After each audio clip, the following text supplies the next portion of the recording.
Pai, me ensina a descansar. Eu tenho tentado resolver tudo sozinha, carregando pesos que já nem sei de onde vieram. Minha mente não para, meu coração se agita e eu percebo que estou cansada até por dentro. Eu confesso que tenho dificuldade de soltar o controle. Quero entender tudo, antecipar tudo, consertar tudo. Mas isso só tem me deixado mais ansiosa e distante da paz que o Senhor quer me dar. Me ensina a descansar em Ti, a confiar sem desistir.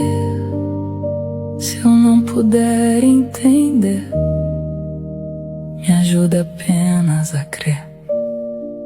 Que eu aprenda que descansar não é desistir, é confiar que o Senhor continua trabalhando mesmo quando eu paro. Fica comigo, Pai.